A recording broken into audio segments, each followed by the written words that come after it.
एक मित्र ने लिखा है, मैंने बहुत किताबें पढ़ी, पुराने धार्मिक शास्त्रों से लेकर आधुनिक आध्यात्मिक ज्ञान से भरी ढेरों किताबें। एक वक्त था जब किताबों को पढ़ते पढ़ते मुझे लगने लगा था कि मैं भी सत्य को जान गया हूं।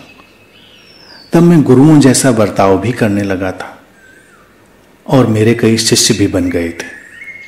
लेकिन आपके संपर्क में आने के बाद मुझे दिखा कि मैं सचमुच में तो सत्य जानता ही नहीं हूं, बस पढ़ी हुई किताबें ही मेरे भीतर भरी हुई हैं।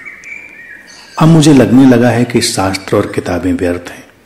मैं एक अजीब से अंधेरे में खड़ा हूं, मैं क्या करूं?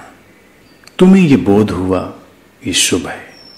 जिस अंधेरे में तुम खड़े हो गए हो, उसी में तुम्हारा स्वयं का दीपक जलेगा। शास्त्रों और किताबों से गुजरकर ही उनकी व्यर्थता पता चलती है।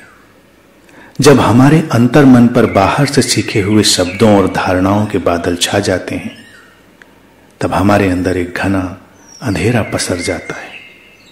यह अंधेरा कभी कभी इतना घना होता है कि स्वयं की सारी पहचान खो जाती है।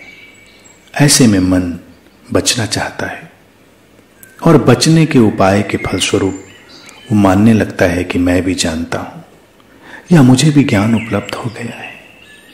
लेकिन चूंकि ये उसका अपना तो होता नहीं है, इसलिए उसकी किताबों और शास्त्रों पर निर्भरता और बढ़ जाती है। उन लोगों की भी जरूरत महसूस होने लगती है जो उसकी इस ज्ञान की मान्यता को सहारा दें। ऐसे में ही छद्म गुरु और छद्म शिष्य के खेल शुरू हो जाते हैं।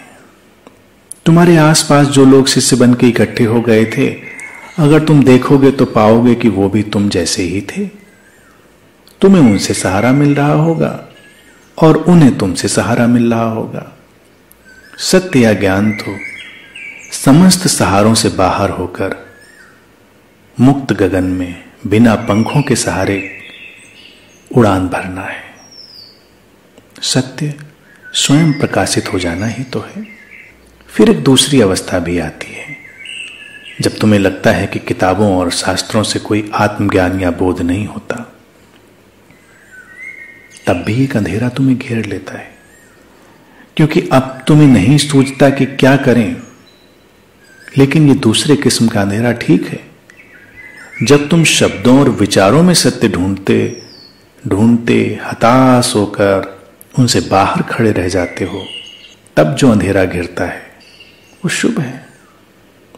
इस अंधेरे को पूरा स्वीकार करो। स्वयं के प्रति ईमानदारी और प्रामाणिकता तथा किसी भी प्रकार के लुभावने सहारों से हट जाना ही सच्ची साधना है। जब तुम स्वयं के प्रति पूरी तरह ईमानदार और प्रामाणिक हो जाते हो और अपने भीतर के अंधेरे को स्वीकार कर लेते हो बिना किसी धारणा या व्याख्या के, तो तुम्हारे प्राणों में चेतना का दीपक जल उठता है।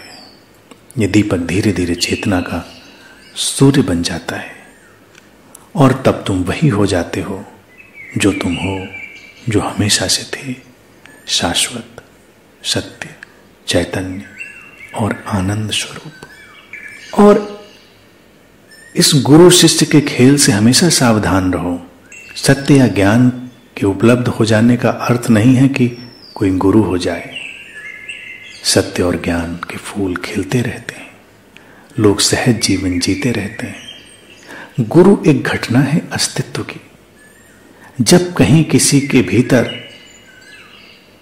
सीखने की प्यास पैदा होती है, जब कहीं कोई शिष्य घटता है, तो कहीं कोई गुरु घट जाता है।